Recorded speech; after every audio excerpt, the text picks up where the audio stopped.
Good morning. നമുക്ക് ഈ വീക്കിലെ current അഫയേഴ്സിലേക്ക് പോകാം. ഈ വീക്കിലെ കറണ്ട് അഫയേഴ്സ് നമ്മൾ ഇന്നത്തെ മൺഡേ ഒക്ടോബർ 15 ന്യൂസ് പേപ്പറിലേക്ക് കോൺസെൻട്രേറ്റ് ചെയ്തുകൊണ്ടാണ് സ്റ്റാർട്ട് ചെയ്യുന്നത്. അപ്പോൾ അതിൻ്റെ ഫസ്റ്റ് പേജ് എടുക്കുമ്പോൾ നമുക്ക് ആവശ്യമുള്ള ന്യൂസുകൾ തീരെയില്ല എന്ന് തന്നെ പറയാം. കാരണം ഒന്ന് അക്ബർ, MJ അക്ബർ എന്ന് പറഞ്ഞ മിനിസ്റ്ററുമായിട്ട് ബന്ധപ്പെട്ട ന്യൂസാണ്. #MeToo ക്യാമ്പയിനുമായിട്ട് ബന്ധപ്പെട്ട് അദ്ദേഹത്തിന് അഗെയിൻസ്റ്റ് ആയിട്ട് കുറെ അലിഗേഷൻസ് വന്നു. അദ്ദേഹത്തിന്റെ റെസിഗ്നേഷൻ ഒപ്പോസിഷൻ പാർട്ടീസ് ആവശ്യപ്പെടുന്നുണ്ട്. But still he's not resigned. അതാണ് ഒരു ന്യൂസ്.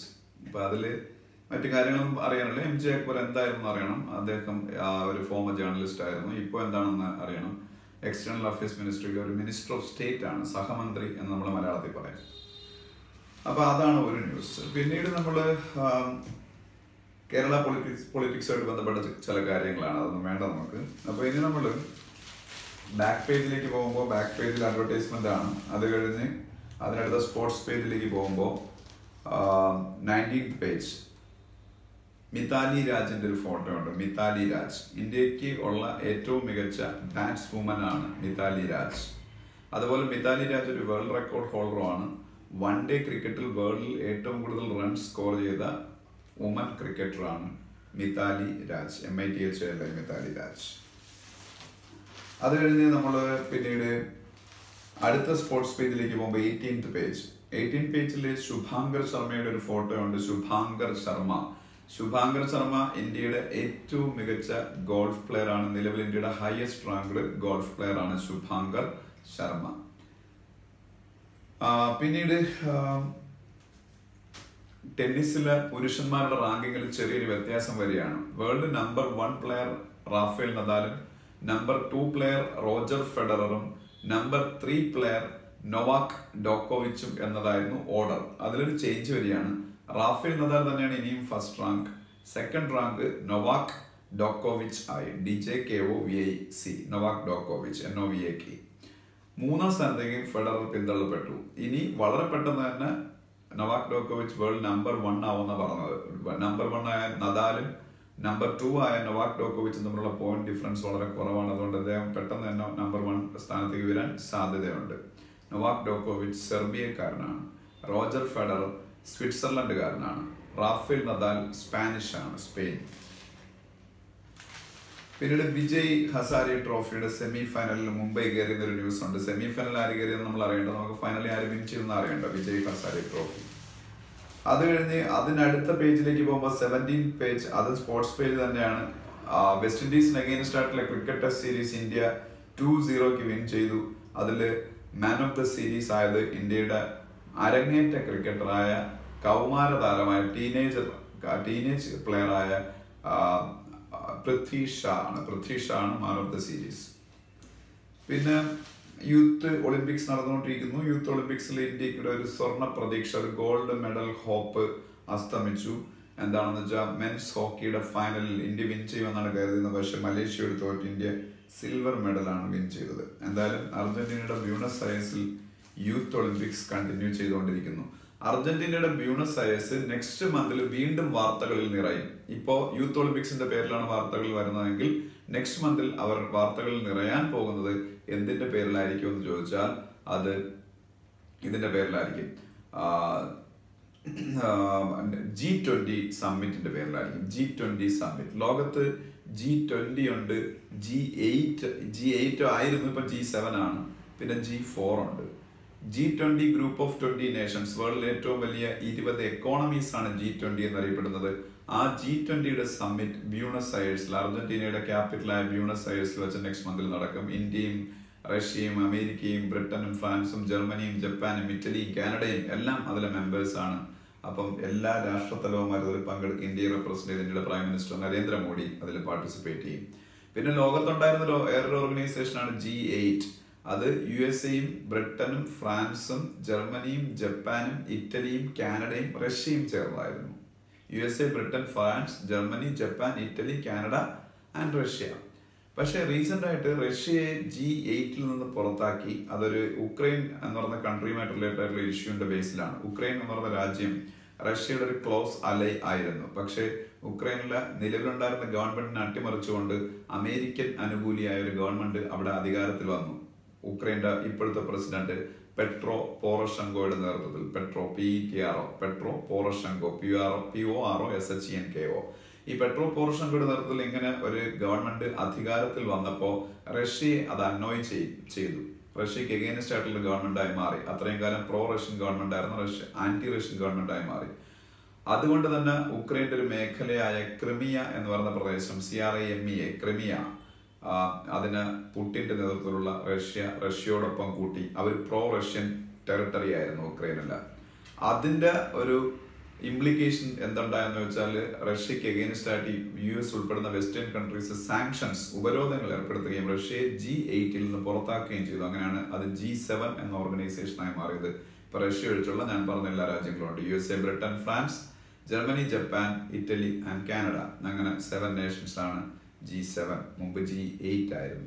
ഇത് ഞാൻ പറഞ്ഞപ്പോൾ വേൾഡിലൊരു വലിയ ഇഷ്യൂ ആണ് കഴിഞ്ഞ 3-4 വർഷമായിട്ടുള്ള. അതുകൊണ്ട് അതെല്ലാവരും നന്നായിട്ട് മനസ്സിലാക്കിയിരിക്കണം.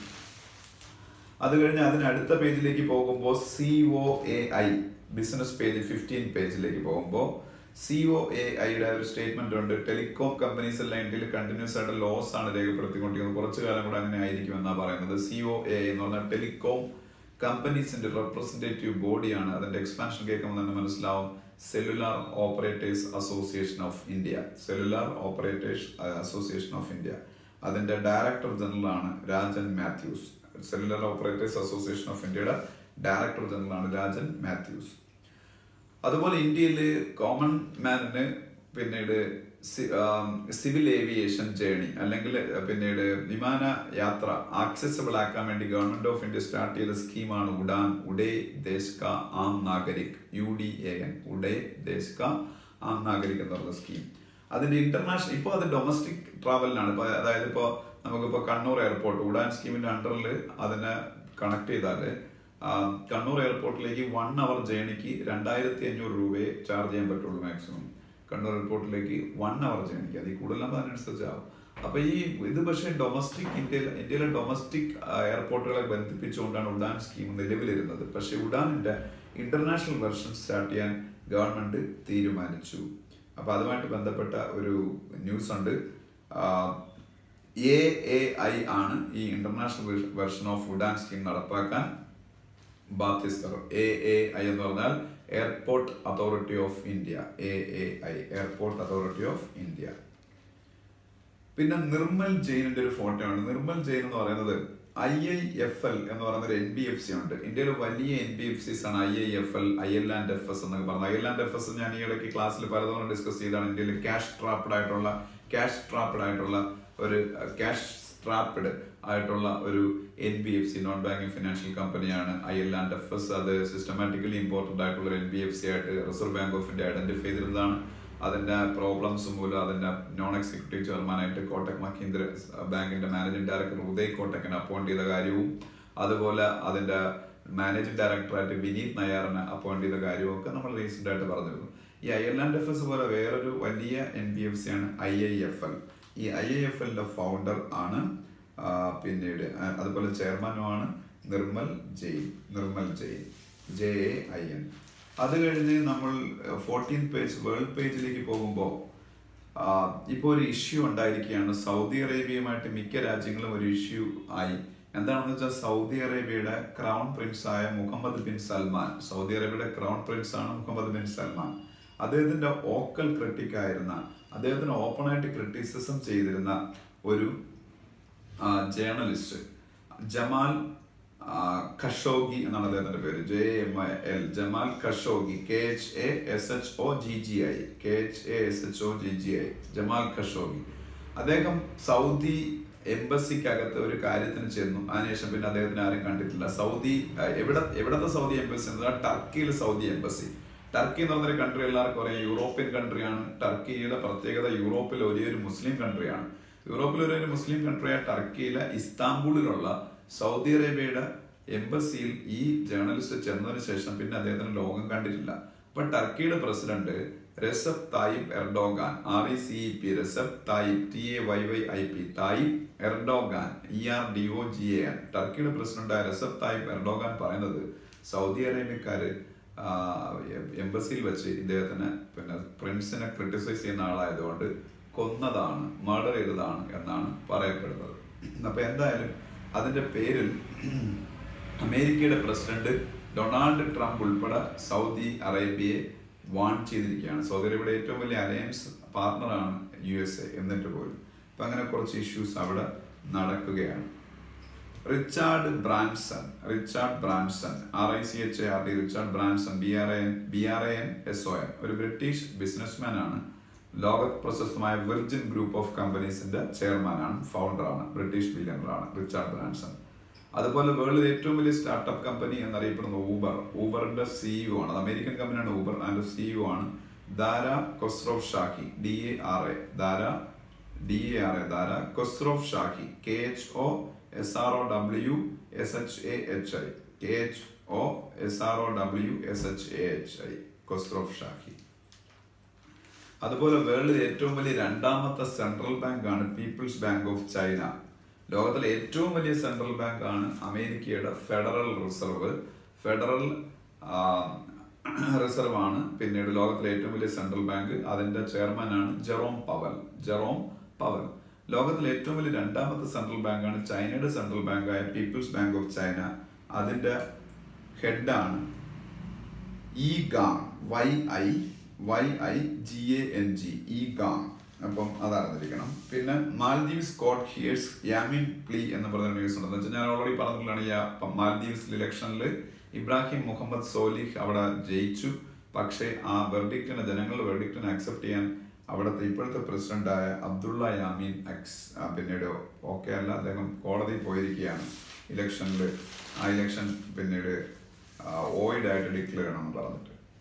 അതുപോലെ നമ്മൾ അടുത്ത പേജ് നാഷണൽ പേജിലേക്ക് പോകുമ്പോൾ 12th പേജ് അലഹബാദ് എന്ന് പറയുന്ന ഇന്ത്യയിലെ ഏറ്റവും പ്രശസ്തമായ ഉത്തർപ്രദേശിലെ ഒരു പുണ്യ സ്ഥലമാണ് അലഹബാദ് പ്രയാഗ് രാജ് എന്ന് പേര് ചേഞ്ച് ചെയ്യാൻ തീരുമാനിച്ചു. ബ്രിട്ടീഷ് പീരീഡിലാണ് ഈ സ്ഥലത്തിന്റെ പേര് അലഹബാദ് എന്നായത്. അപ്പൊ അതുകൊണ്ട് പഴയ പേരിലേക്ക് തിരിച്ചു കൊണ്ടുപോകും എന്ന് പറഞ്ഞാണ് UPയുടെ ചീഫ് മിനിസ്റ്ററായ യോഗി ആദിത്യനാഥ് ആ സ്ഥലത്തിന്റെ പേര് ചേഞ്ച് ചെയ്യാൻ തീരുമാനിച്ചത്. അലഹബാദിന്റെ പുതിയ പേര് പ്രയാഗ് രാജ് എന്നാണ്. കുംഭമേള വരാൻ പോവുകയാണ്. കുംഭമേള നടക്കുന്ന ഒരു പ്രധാനപ്പെട്ട സ്ഥലമാണ് അലഹബാദ്. അപ്പൊ അതിന് മുമ്പായിട്ട് അലഹബാദിന്റെ പേര് പ്രയാഗ് രാജ് എന്ന് മാറ്റാൻ ആദിത്യനാഥ് തീരുമാനിച്ചു, അവിടുത്തെ ചീഫ് മിനിസ്റ്റർ. അതുപോലെ UPയുടെ ഗവർണറാണ് രാം നായിക്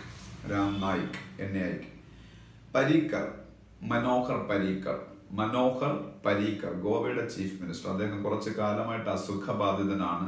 അമേരിക്കയിൽ ട്രീറ്റ്മെന്റ് കഴിഞ്ഞ് വന്നിട്ട് അദ്ദേഹം വീണ്ടും എയിംസിൽ അഡ്മിറ്റ് ആയിരുന്നു. അദ്ദേഹം വീണ്ടും തിരിച്ച് ഗോവയിലേക്ക് തിരിച്ചെത്തി. അദ്ദേഹം ട്രീറ്റ്മെന്റ് എല്ലാം കംപ്ലീറ്റ് ആയിട്ട് അതൊരു ന്യൂസ് ഉണ്ട്. അപ്പൊ എന്തായാലും ഗോവയുടെ ചീഫ് മിനിസ്റ്ററാണ് മനോഹർ പരീക്കർ. ഗോവയുടെ ഗവർണറാണ് Mridula Sinha. OECD organisation for economic cooperation and development.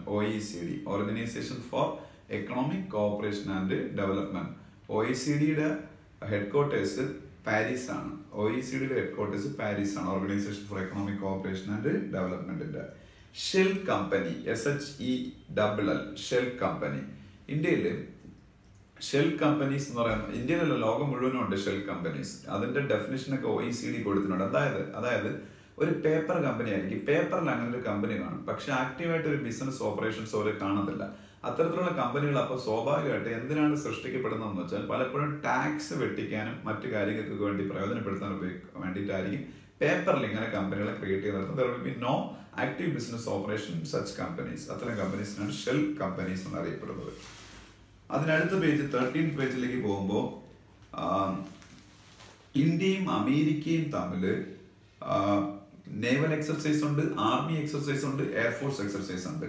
ഇന്ത്യയുടെയും അമേരിക്കയുടെയും ആർമീസ് ചേർന്ന് നടത്തുന്ന ആനുവൽ എക്സർസൈസിന്റെ പേരാണ് Yudh Abhyas. Yudh Abhyas. India US military exercise. ഇന്ത്യയുടെയും US-ന്റെയും എയർഫോഴ്സ് എക്സർസൈസ് അറിയപ്പെടുന്നതാണ് COP India, COP India, air force exercise between India and United States. അതുപോലെ ഇന്ത്യയുടെയും US-ന്റെയും ജപ്പാന്റെയും നേവികൾ ചേർന്ന് നടന്ന നേവൽ എക്സർസൈസിന്റെ പേരാണ് മലബാർ. ഇന്ത്യ, US, ജപ്പാൻ ഈ 3 കൺട്രീസിന്റെ നേവൽ എക്സർസൈസ് ആണ് മലബാർ എന്നുള്ള പേര്. ഇത് 3 സെപ്പറേറ്റ്ലി അറിഞ്ഞിരിക്കുക. പക്ഷേ വലിയൊരു ഡെവലപ്മെന്റ് വരാൻ പോയാണ്. നെക്സ്റ്റ് ഇയറിൽ 2019 ഇന്ത്യയുടെയും US-ന്റെയും കമ്പൈൻ ഫോഴ്സസിന്റെ ഒരു എക്സർസൈസ് വരുന്നു. അതായത് ഇപ്പം മിലിറ്ററി സെപ്പറേറ്റ് യുദ്ധാഭ്യാസ്, കോപ്പ് ഇന്ത്യ എന്നുള്ള പേരിൽ എയർഫോഴ്സ് എക്സർസൈസ് സെപ്പറേറ്റ്, അതുപോലെ മലബാർ എന്നുള്ള പേരിൽ നേവൽ എക്സർസൈസ് സെപ്പറേറ്റ്. പക്ഷേ ഈ 3 ഫോഴ്സുകൾ ഒരുമിച്ച് പങ്കെടുക്കുന്ന ഒരു കമ്പൈൻഡ് ഫോഴ്സ് എക്സർസൈസ് വരാൻ പോയാണ് 2019. പേരൊന്നും കൊടുത്തെഴുതി കാണുന്നില്ല. അമരീന്ദർ സിംഗ് പഞ്ചാബിന്റെ ചീഫ് മിനിസ്റ്റർ. പഞ്ചാബിന്റെ ചീഫ് മിനിസ്റ്ററാണ് അമരീന്ദർ സിംഗ്. അതുപോലെ ഡൽഹിയിൽ ജവഹർലാൽ നെഹ്റു എന്ന് പറയുന്ന ഇന്ത്യയുടെ ഫസ്റ്റ് പ്രൈം മിനിസ്റ്ററുടെ ഒഫീഷ്യൽ റെസിഡൻസ് ആയിരുന്ന സ്ഥലമാണ് Teen Murti Bhavan. TWN Teen Murti MURTI. Teen Murti complex അല്ലെങ്കിൽ തീൻമൂർത്തി ഭവൻ ആയിരുന്നു അദ്ദേഹത്തിന്റെ ഫസ്റ്റ് ഒഫീഷ്യൽ റെസിഡൻസ്. അത് പിന്നീട് നെഹ്റുവിന്റെ മരണശേഷം Nehru memorial museum and library ആയിട്ട് മാറ്റി. NMML എന്നുള്ള പേരായിരുന്നു, Nehru memorial museum and library. ഇപ്പോഴത്തെ NDA ഗവൺമെന്റ് അതിന് നെഹ്റുവിന്റെ മാത്രം മ്യൂസിയമാക്കി മാറ്റാതെ ഇന്ത്യ ഇതുവരെ ഭരിച്ച എല്ലാ പ്രൈം മിനിസ്റ്റേഴ്സിന്റെയും പിന്നീട് മെമ്മറീസ് നിലനിർത്തുന്നുള്ള എല്ലാവരുടെയും മ്യൂസിയമായിട്ട് അതിനെ മാറ്റാൻ തീരുമാനിച്ചു. അതിനിപ്പോൾ ഒപ്പോസ് ചെയ്യപ്പെടുന്നുണ്ട്, ഒരുപാട് കോൺഗ്രസ് അതിനെ ഒപ്പോസ് ചെയ്യുന്നുണ്ട്. എന്തായാലും അത് അങ്ങനെ തീരുമാനിച്ചു. അതിന്റെ ഇനാഗുറേഷൻ നടക്കാൻ പോയാണ്. കൾച്ചർ മിനിസ്റ്റർ മഹേഷ് ശർമ്മയും, ഇന്ത്യയുടെ കൾച്ചർ മിനിസ്റ്ററാണ് മഹേഷ് ശർമ്മ, അദ്ദേഹത്തിന് അണ്ടറിലാണ് മ്യൂസിയംസും എല്ലാം. Culture minister plus urban affairs minister Hardeep Singh പുരിയാണ്. ഇന്ത്യയുടെ urban affairs minister Hardeep Singh Puri. അവർ രണ്ടുപേരും ചേർന്ന് അതിന്റെ ഫൗണ്ടേഷൻ സ്റ്റോൺ ലേയിങ് സെറമണി നടത്താൻ പോയെന്നൊരു ന്യൂസ് ഉണ്ട്. എന്തിന്റെന്ന് വെച്ചാൽ അത് ഇത്രയും കാലം Nehru memorial museum and library ആയിരുന്നു. ഇനി മുതൽ ഇന്ത്യയിലെ എല്ലാ ചീഫ് മിനിസ്റ്റേഴ്സിന്റെയും മെമ്മറീസിനുള്ള മ്യൂസിയമായി മാറും. പിന്നെ ഹിന്ദുവിലെ ഫസ്റ്റ് എഡിറ്റോറിയലും second editorial. First editorial MJ Akbar against ആയിട്ടുള്ള അലിഗേഷൻസിനെ കുറിച്ചും, എന്നിട്ടും ആ അലിഗേഷൻസ് വന്നിട്ട് അദ്ദേഹം റെസിഗ്നേഷൻ ചെയ്യാതെ ഇപ്പോഴും ആ പദവിയിൽ തുടരുന്നതിന്റെ അനൗചിത്യത്തെ കുറിച്ചുമാണ് ഹിന്ദുവിന്റെ ഫസ്റ്റ് എഡിറ്റോറിയൽ. സെക്കൻഡ് എഡിറ്റോറിയൽ എന്ന് പറഞ്ഞാൽ റെസിസ്റ്റൻസ് എന്ന് വെച്ചാൽ മറ്റൊന്നുമല്ല, അത് അത്രത്തോളം നമുക്ക് ആവശ്യമുണ്ടെന്ന് എനിക്ക് അറിയത്തില്ല. ഈ ആന്റിബയോട്ടിക്സ് വേണ്ടിടത്തും വേണ്ടാത്തടത്തും എല്ലാം വേൾഡ് വൈഡ് ആയിട്ട് യൂസ് ചെയ്യുന്നുണ്ട്. ആന്റിബയോട്ടിക്സിനെ റെസിസ്റ്റ് ചെയ്യുന്ന വൈറസുകളും എല്ലാം ഇപ്പം പിന്നീട് ഉണ്ടായിക്കൊണ്ടിരിക്കുന്നു. അപ്പം ആന്റിബയോട്ടിക്സിന്റെ അൺഅബേറ്റഡ് ആയിട്ടുള്ള യൂസിനെ കുറിച്ചുള്ള എഡിറ്റോറിയലാണ് സെക്കൻഡ് എഡിറ്റോറിയൽ എന്ന് പറയുന്നത്. പിന്നെ അത് കഴിഞ്ഞ് നമ്മൾ അടുത്ത പേജിലേക്ക് പോകുമ്പോൾ അവിടെ നമുക്ക് എഴുതിയെടുക്കാൻ വേണ്ടിയിട്ടുള്ള വലിയ ന്യൂസുകളൊന്നും 8th പേജിലും 9th പേജിലും ഇല്ല. ന്യൂസുകളുണ്ട്, പക്ഷെ നമുക്ക് എഴുതിയെടുക്കാൻ വേണ്ടിയിട്ടുള്ള ആവശ്യമുള്ള കാര്യങ്ങളൊന്നുമില്ല. അപ്പൊ ഇത്രയാണ് ഇന്നത്തെ ഹിന്ദുവിലെ ന്യൂസുകൾ. ഇനി നമ്മൾ നോക്കാൻ പോണത് സൺഡേയിലെ ന്യൂസാണ്. സൺഡേ ഇപ്പൊ നമ്മൾ സൺഡേയും സാറ്റർഡേയും 2 ദിവസം പെൻഡിങ് ന്യൂസ് പേപ്പേഴ്സ് ഉണ്ട്. സൺഡേയിലെ ന്യൂസ് പേപ്പർ നമുക്ക് നോക്കാം, സാറ്റർഡേയിലെ നെക്സ്റ്റ് ഡേയിൽ നോക്കാം. അപ്പൊ സൺഡേ ന്യൂസ് പേപ്പറിലേക്ക് പോകുമ്പോൾ സൺഡേ ന്യൂസ് പേപ്പറിൽ ഇപ്പൊ ഞാൻ 1-2 തവണ പറഞ്ഞാണ് കാശ്മീരിലെ ലോക്കൽ ബോഡി ഇലക്ഷൻ നടക്കുകയാണ്. ജമ്മു ആൻഡ് കാശ്മീരിൽ. അവിടെ ജമ്മുവിൽ നല്ല ടേൺ ഔട്ട് ഉണ്ട്, പക്ഷെ കാശ്മീരിൽ തീരെ പീപ്പിൾസ് പാർട്ടിസിപ്പേഷൻ ഇല്ല ഈ ഇലക്ഷനിൽ. അപ്പം അതിനെ കുറിച്ചൊക്കെ ഉള്ള ന്യൂസാണ്. പിന്നെ ഗുരുഗ്രാം എന്ന് പറഞ്ഞൊരു സ്ഥലമുണ്ട് ഇന്ത്യയിൽ. ഗുരുഗ്രാം എന്ന് പറഞ്ഞ സ്ഥലം പറഞ്ഞാൽ ചിലപ്പോൾ കുറെ പേർക്ക് മനസ്സിലാകില്ല. ഗുഡ്ഗാവ് എന്നുള്ള പഴയ സ്ഥലമാണ് ഇപ്പൊ ഗുരുഗ്രാം എന്നുള്ള പേരായി മാറിയത്. ഹരിയാനയിലുള്ള ഒരു ഇൻഡസ്ട്രിയൽ സിറ്റിയാണ് ഗുരുഗ്രാം. അപ്പൊ അവിടെയാണ് ഇന്റർനാഷണൽ സോളാർ അലയൻസിന്റെ ഹെഡ്ക്വാർട്ടേഴ്സ്. വേൾഡിൽ ഇന്ത്യ ഉണ്ടാക്കിയ ആദ്യത്തെ ട്രീറ്റി ബേസ്ഡ് ഓർഗനൈസേഷനാണ് ISA അല്ലെങ്കിൽ international solar alliance. First treaty based organisation started by India in the world. അതാണ് ഇന്റർനാഷണൽ സോളാർ അലയൻസ്. അതിന്റെ ഹെഡ്ക്വാർട്ടേഴ്സ് ഒക്കെ അവിടെയാണ്. രാജ്യവർദ്ധൻ സിംഗ് റാത്തോറിന്റെ ഒരു ഫോട്ടോ ഉണ്ട്. ഇന്ത്യയുടെ സ്പോർട്സ് മിനിസ്റ്ററാണ് Rajyavardhan Singh Rathore. SV Sunil, Indian men's hockey ടീമിന്റെ ഒരു മെയിൻ പ്ലെയർ ആണ് SV സുനിൽ. അത് ഞാൻ പറഞ്ഞിട്ടുള്ളതാണ്. പിന്നെ അതിനടുത്ത് സ്പോർട്സ് പേജിലേക്ക് പോകുമ്പോൾ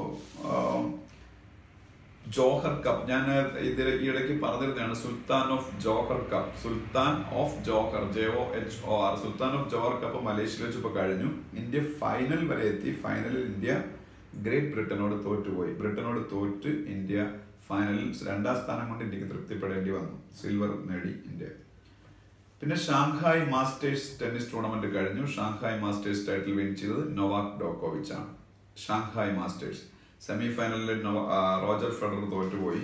ഫൈനൽ വിൻ ചെയ്തത് നൊവാക് ഡോക്കോവിച്ച്. പിന്നെ ഇന്ത്യയുടെ ഏറ്റവും മികച്ച പ്രോമിസിംഗ് ആയിട്ടുള്ള ഇന്ത്യയുടെ ജൂനിയർ പ്ലെയർ ആരെന്ന് വെച്ചാൽ ലക്ഷ്യ സെൻ ആണ്. ഇപ്പോഴത്തെ ജൂനിയർ ഏഷ്യൻ ബാഡ്മിന്റൺ ചാമ്പ്യനാണ് ലക്ഷ്യ സെൻ. ഇന്ത്യയുടെ സൈന നെഹ്വാളിനും PV സിന്ധുവിനും ശ്രീകാന്തിനും ഒക്കെ ശേഷം ഇന്ത്യയുടെ നെക്സ്റ്റ് ബിഗ് സെൻസേഷൻ ആയിരിക്കും badminton field Lakshya Sen. Youth reigning junior Asian ചാമ്പ്യനാണ്.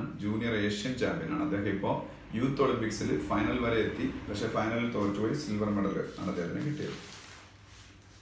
അത് കഴിഞ്ഞ് ഇന്ത്യയുടെ ക്രിക്കറ്റിനെ കൺട്രോൾ ചെയ്യുന്ന BCCIയുടെ chief executive officer CEO photo ഉണ്ട് ഹിന്ദുവിൽ. BCCIയുടെ CEO ആണ് രാഹുൽ ജോഹ്രി. രാഹുൽ ജോഹ്രി, JOHRI, രാഹുൽ ജോഹ്രി. അത് കഴിഞ്ഞ് അതിനടുത്ത പേജുകളിലേക്ക് പോകുമ്പോൾ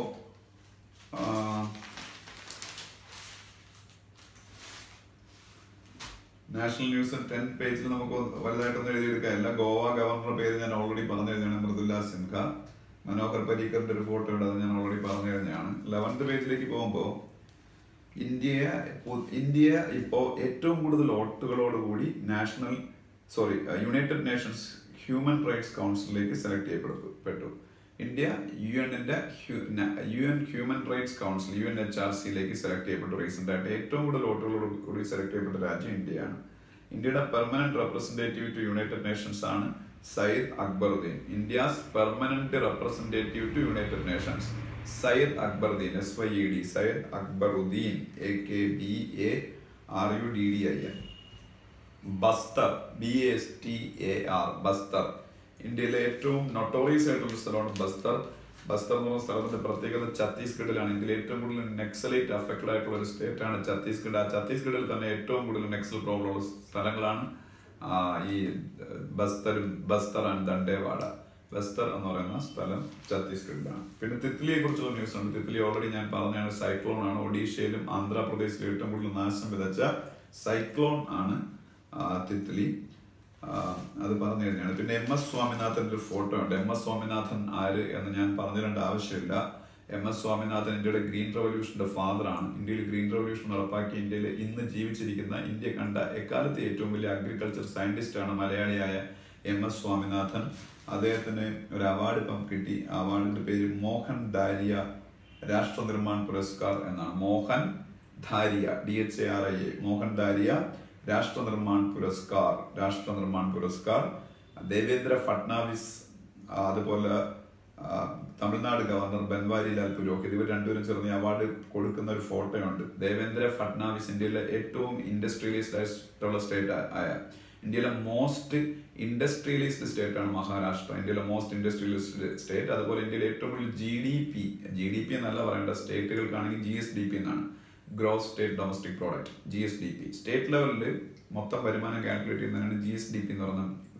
രാജ്യത്തിനാണെങ്കിൽ GDP എന്ന് പറയും. ഇപ്പൊ ഇന്ത്യയിലെ ഏറ്റവും കൂടുതൽ GSDP അല്ലെങ്കിൽ ഗ്രോസ് സ്റ്റേറ്റ് ഡൊമസ്റ്റിക് പ്രോഡക്റ്റ് ഉള്ള സ്റ്റേറ്റും കൂടിയാണ് മഹാരാഷ്ട്ര. അതിന്റെ ചീഫ് മിനിസ്റ്റർ ആണ് ദേവേന്ദ്ര ഫട്നാവിസ്. ബൻവാരിലാൽ പുരോഹിതാണ് തമിഴ്നാടിന്റെ ഗവർണർ. ബൻവാരിലാൽ പുരോഹിത്, BANWARILAL, ബൻവാരിലാൽ പുരോഹിത്. പിന്നെ സ്റ്റാച്യു ഓഫ് യൂണിറ്റിയുടെ ഫോട്ടോ ഉണ്ട്. സ്റ്റാച്യു ഓഫ് യൂണിറ്റി വേൾഡിലെ ടോളസ്റ്റ് സ്റ്റാച്യു എന്നാ പറയുന്നത്. ഈ ഒക്ടോബർ 31 ഇന്ത്യയിൽ ഇനാഗുറേറ്റ് ചെയ്യാൻ പോകുന്നു ഗുജറാത്തിലെ സർദാർ സരോവർ ഡാമിൽ. സർദാർ സരോവർ ഡാം ഇന്ത്യയുടെ ഫസ്റ്റ് ഹോം മിനിസ്റ്ററും ഫസ്റ്റ് ഡെപ്യൂട്ടി പ്രൈം മിനിസ്റ്ററും ആയിരുന്ന സർദാർ പട്ടേലിന്റെ പേരിലുള്ള ഒരു ഡാമാണ് സർദാർ സരോവർ ഡാം. അദ്ദേഹത്തിന്റെ സ്റ്റാച്യു ആണ് സ്റ്റാച്യു ഓഫ് യൂണിറ്റി എന്നുള്ള പേരിൽ അറിയപ്പെടുന്നത്. അത് ഒക്ടോബർ 31 ആണ് അദ്ദേഹത്തിന്റെ ബർത്ത് ആനിവേഴ്സറി. അന്ന് ദിവസം ഇന്ത്യയിൽ നാഷണൽ യൂണിറ്റി ഡേ അല്ലെങ്കിൽ രാഷ്ട്രീയ ഏകതാ ദിവസമായിട്ടാണ് ഇന്ത്യയിൽ ആഘോഷിക്കപ്പെടുന്നത്. അപ്പോൾ ഒക്ടോബർ 31 ഇന്ത്യയിൽ നാഷണൽ യൂണിറ്റി ഡേ അല്ലെങ്കിൽ രാഷ്ട്രീയ ഏകതാ ദിവസമാണ്. അദ്ദേഹത്തിന്റെ ബർത്ത് ആനിവേഴ്സറിക്ക് വേണ്ടിയുള്ള ടോളസ്റ്റ് സ്റ്റാച്യു ആയ സർദാർ പട്ടേലിന്റെ സ്റ്റാച്യു ഇനാഗുറേറ്റ് ചെയ്യപ്പെടും. അത്ര ആയപ്പോഴത്തേക്ക് സൺഡേയില് ഹിന്ദു ന്യൂസ് പേപ്പറിന്റെ ഒരു എണ്ണം തീർന്നു. ഇനി നമുക്ക് ഒരു സൺഡേ ഹിന്ദു ന്യൂസ് പേപ്പർ ഇവിടെ ഉണ്ട്. അതിൽ വലുതായിട്ട് കാര്യങ്ങളൊന്നുമില്ല, നമ്മൾ ഓൾറെഡി ഡിസ്കസ് ചെയ്ത കാര്യങ്ങളൊക്കെ തന്നെ. ഹിന്ദുസ്ഥാനി മ്യൂസിക്കിൽ ഏറ്റവും ഫേമസ് ആയിട്ടുള്ള ഒരു മ്യൂസീഷ്യനായിരുന്നു അന്നപൂർണ ദേവി, മരിച്ചുപോയി. അന്നപൂർണ ദേവി. പിന്നീട്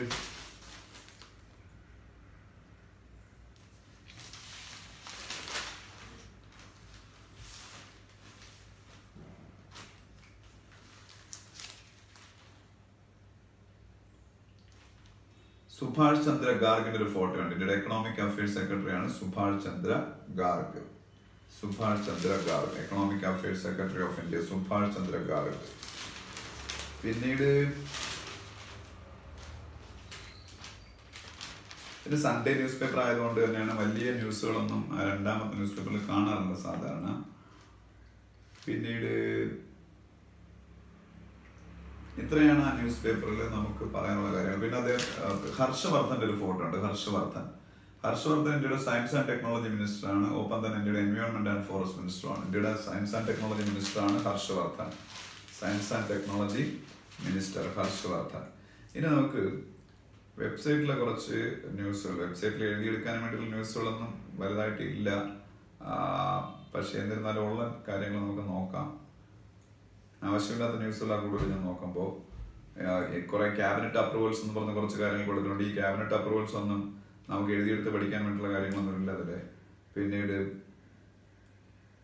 ഒരു മൊബൈൽ ആപ്പ്, ഹെൽത്ത് റിലേറ്റഡ് ആയിട്ടുള്ള mobile app Indian air force launch ചെയ്യുന്നതിനെ കുറിച്ച് പറയുന്നുണ്ട്. അതൊന്നും എനിക്ക് എക്സാമിന് ചോദിക്കുന്ന എനിക്ക് തോന്നുന്നില്ല. എന്നാൽ ആപ്പിന്റെ പേര് മെഡ്വാച്ച് എന്നാണ്, MEDWATCH. ഇതുപോലുള്ള മൊബൈൽ ആപ്പുകളൊക്കെ ഒത്തിരി ഇന്ത്യ ഗവൺമെന്റിന്റെ പല പല മിനിസ്ട്രീസും ഒക്കെ ലോഞ്ച് ചെയ്യുന്നുണ്ട്. അന്നൊരു എക്സാം പോയിന്റ് ഓഫ് വ്യൂ അത്ര ഇമ്പോർട്ടൻ്റ് അല്ല. എയർ ചീഫ് മാർഷൽ ഓഫ് ഇന്ത്യയാണ് BS Dhanoa. Air chief marshal എന്ന് പറയുന്നത് എയർഫോഴ്സിന്റെ ചീഫിനാണ് എയർ ചീഫ് മാർഷൽ എന്ന് പറയുന്നത്. BS ധനോവയാണത്. പിന്നീട് second world conference on access to medical products. Second world conference on access to medical products അത് നടന്നത് ന്യൂഡൽഹിയിലാണ്. Second world conference on access to medical products നടന്ന കോൺഫറൻസ് നടന്നത് ന്യൂഡൽഹിയിൽ, ഇന്ത്യയുടെ ക്യാപിറ്റൽ സിറ്റിയിൽ. അത് ഇനാഗുറേറ്റ് ചെയ്ത ഇന്ത്യയുടെ health and family welfare minister JP Nadda. ഇന്ത്യയുടെ ഹെൽത്ത് ആൻഡ് ഫാമിലി വെൽഫെയർ മിനിസ്റ്ററാണ് JP നദ്ദ. പിന്നെ SDG എന്ന് പറഞ്ഞാൽ sustainable development goals. SDG sustainable development goals India achieve ചെയ്യാൻ ആഗ്രഹിക്കുന്ന വർഷം 2030 ആണ്. 2030 ഇന്ത്യയല്ല, സസ്റ്റൈനബിൾ ഡെവലപ്മെന്റ് ഗോൾസ് എന്ന് പറഞ്ഞാൽ യുണൈറ്റഡ് നേഷൻസിന്റെ ഗോൾസ് ആണ്. 15 ഗോൾസ് ആണ് sustainable development goals, 15 goals. Those goals United Nations wants to achieve by 2030. Sustainable development goals 2030. പിന്നെ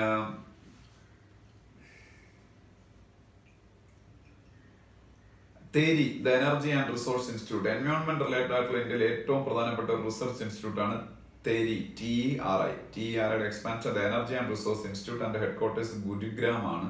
അതിന്റെ ഇപ്പോഴത്തെ ഡയറക്ടർ ജനറലാണ് അജയ് മാത്തൂർ, MATHUR. പിന്നെ ഇന്ത്യയിലെ ഫസ്റ്റ് ബയോഫ്യൂൽ പ്ലാന്റ് ഒഡീഷയിൽ സെറ്റപ്പ് ചെയ്യാൻ പോകണം. ഇന്ത്യയിലെ ഫസ്റ്റ് ബയോഫ്യൂൽ പ്ലാന്റ്, അതായത് എത്തനോൾ മിക്സ് ചെയ്തിട്ടുള്ള പെട്രോളിനെ ഡീസലിനെയൊക്കെയാണ് ബയോഫ്യൂൽ എന്ന് അറിയപ്പെടുന്നത്.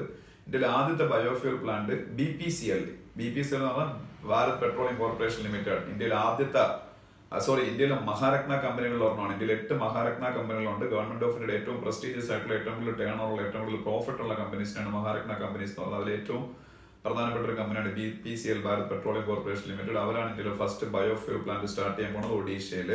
ഇന്ത്യയുടെ പെട്രോളിയം മിനിസ്റ്ററും ഒഡീഷക്കാരനാണ്. ഇന്ത്യയുടെ പെട്രോളിയം മിനിസ്റ്ററാണ് ധർമ്മേന്ദ്ര പ്രധാൻ, അദ്ദേഹം ഒഡീഷക്കാരനാണ്. പിന്നീട് ഒഡീഷയുടെ ചീഫ് മിനിസ്റ്റർ എല്ലാവർക്കും അറിയാം നവീൻ പട്നായിക്. ഒഡീഷയുടെ ഗവർണർ ഗണേഷി ലാൽ ആണ്. അതുപോലെ international film festival of India ഗോവയിൽ വെച്ച് നടക്കുന്നു. എല്ലാ വർഷവും ഗോവയിലെ പനാജിയിൽ വെച്ചാണ് international film festival of India നടക്കുന്നത്. അതിന്റെ പാർട്ണർ സ്റ്റേറ്റ് ആണ് ജാർഖണ്ഡ് ആണ് അതിന്റെ പാർട്ണർ സ്റ്റേറ്റ്. ഈ ഗോവയിൽ വെച്ച് നടക്കുന്ന ഫിലിം ഫെസ്റ്റിവലിന്റെ പാർട്ണർ സ്റ്റേറ്റ് ആയിട്ട് ജാർഖണ്ഡിനെ സെലക്ട് ചെയ്തു. ജാർഖണ്ഡിന്റെ ക്യാപിറ്റൽ റാഞ്ചി. ജാർഖണ്ഡിലെ ചീഫ് മിനിസ്റ്റർ രഘുബർ ദാസ്, രഘുബർ ദാസ്. ജാർഖണ്ഡിന്റെ ഗവർണർ ദ്രൗപതി മർമു. ദ്രൗപതിയുടെ സ്പെല്ലിംഗ് എല്ലാവർക്കും അറിയാം, മർമു MURMU. പിന്നെ ലോകത്തിലെ ഏറ്റവും പവർഫുൾ പാസ്പോർട്ടായി ജപ്പാന്റെ പാസ്പോർട്ടിന് സെലക്ട് ചെയ്തു. വേൾഡിലെ മോസ്റ്റ് പവർഫുൾ പാസ്പോർട്ട് ഇത്രയും കാലവും സിംഗപ്പൂരായിരുന്നു. കഴിഞ്ഞ വർഷം ഞാൻ അങ്ങനെയാണ് പഠിപ്പിച്ചിരുന്നത്. ഇപ്പൊ സിംഗപ്പൂരിനെ ഓവർടേക്ക് ചെയ്ത് ജപ്പാനായി വേൾഡിലെ ഏറ്റവും മോസ്റ്റ് പവർഫുൾ പാസ്പോർട്ട് പ്രൊസസ് ചെയ്യുന്ന കൺട്രി. ഇന്ത്യയുടെ പാസ്പോർട്ടിന്റെ റാങ്കിങ് 81 ആണ്. 1ാം സ്ഥാനത്ത് ജപ്പാൻ, 2ാം സ്ഥാനത്ത് സിംഗപ്പൂർ, 3ാം സ്ഥാനത്ത് Germany. World mental health day October 10. World mental health day October 10 ആണ്. അപ്പൊ ഇനി ഈ വെബ്സൈറ്റിൽ ഒരു ദിവസം ഞങ്ങൾ ഡിസ്കസ് ചെയ്യാണ്ട് പിന്നീട് അത് നാളത്തെ ന്യൂസ് പേപ്പറിനൊപ്പം നമുക്ക് ഡിസ്കസ് ചെയ്യാം. Thank you.